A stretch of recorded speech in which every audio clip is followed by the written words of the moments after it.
Hello everyone, I'm making this video to talk about 3 things I liked in the latest chapter of Star Wars The Old Republic, Jedi Under Siege. Of course, it wasn't perfect, and I've mentioned some of the things I didn't like about it in a couple of videos which I've included in the description, but overall, it left a positive impression on me, certainly better than what I expected. Okay, now let's talk about the 3 things, shall we? Number 1.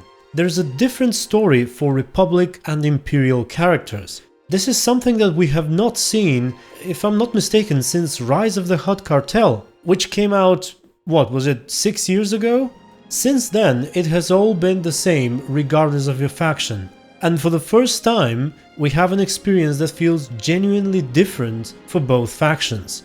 You probably know that the game initially launched with a different story for every single class, and it was painful to see it transition into the same story for everyone. Also, it's worth mentioning that on the Imperial side, there was a reference to a choice you made way back on Korriban on the very first planet.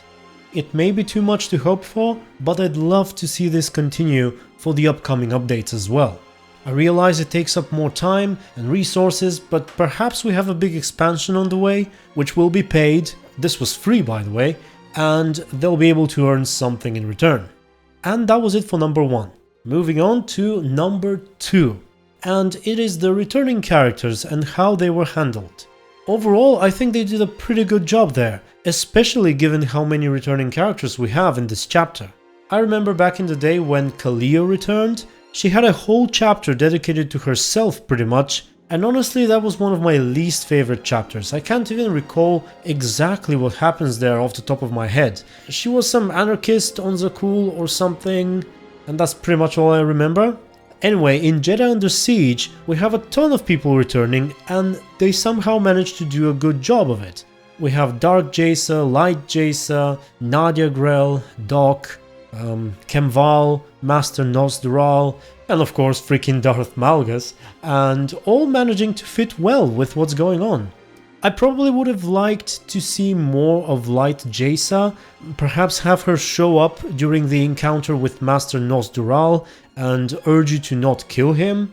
That would have been a nice touch. Perhaps they didn't choose to do that because she would only appear for the light side Sith warrior character, and this whole sequence would be wasted if you're not a light side Sith warrior, but anyway.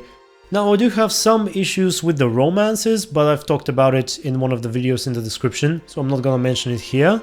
And as for the other companions, I enjoyed the way they brought them back. The story behind it wasn't too long, but at least they weren't simply alerts that have nothing to do with the story. I always prefer when the companions are actually involved in the main events, rather than their story just being a side thing. I've had a fair amount of people commenting that they don't quite like the fact that they're returning Darth Malgus, and well, I think if we are forced to have him back, the devs did pretty much the best they could with it. There's an interesting spin to it, with the fact that he's somehow leashed by Empress Asina, and by the way, he seems terrified of it, which is something you wouldn't expect to see from Darth Malgus. Speaking of which, something you wouldn't expect to see usually in Sith Lords is for them to genuinely care about the Empire. And that seems to be the case with Malgus as well. Additionally, his reintroduction was pretty cool, I have to say. You know, Melora is instructing you on what you should do next, and it sounds boring. I was listening to her thinking exactly that it's gonna be a boring chapter full of Geonosians and not much else. And suddenly the thing opens up, Malgus pops out, pushes her out of the scene, assumes control and just declares war on the Republic. Well, not exactly, but pretty much. The chapter certainly became more enjoyable afterwards. And I think I'm done with number 2. Finally, number 3. And number 3 is that this chapter made me feel something, particularly while going through it while secretly supporting the other faction. And I think the feeling was even stronger on the Empire side, you know, when I played my Sith warrior who sided with the Republic, for example. It made me feel uncomfortable. It was as though I was doing the Republic's dirty work, going behind the backs of Imperial soldiers who were just trying to get by and who also fully trusted me. One of them was even fanboying over me, and in the meantime I was secretly depriving them of food and basic supplies. I don't know, even though my character has always been light side and have mostly disagreed with the ways of the Sith Empire, there was no honor in these actions. Had I known what exactly the Republic would require of me, I would have sided with the Empire. And in hindsight, I think siding with your own faction, regardless of who you are, is probably the closer thing to a light side choice. That's just my opinion, that's just how I felt. Still, I do not regret my choice, because it was memorable. It made me think about things, question my motivation, and all the good stuff that I like when making choices in video games. This is one of the reasons why I like games such as The Witcher 3 or more recently Thronebreaker so much.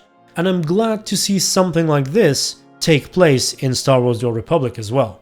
And with that said, I think I'm done. 3 things I liked and 3 things I would love to see more of in the upcoming content for Star Wars: The Old Republic. I'll be completely honest with you, I've said this in previous videos, well, months ago I suppose. I had a bad feeling of where this game is going. People were pulled off of it to work on Anthem. The last time we got a story update was like half a year ago, as my cat is playing around me. And now, all of a sudden, I'm fairly excited about it. And I hope only good things will come from here on. So thank you very much for watching. If you enjoyed the video, feel free to give it a like, perhaps enable notifications and stuff on my channel. And until the next one, stay tuned and be good. Oh, and of course, let me know what your thoughts are. Did you enjoy the chapter or did you not? Do you think I'm just so desperate for more Star Wars: The Old Republic content that I would love anything they throw at me? I'm curious to know what you think. And yeah, I'm off now. Bye bye.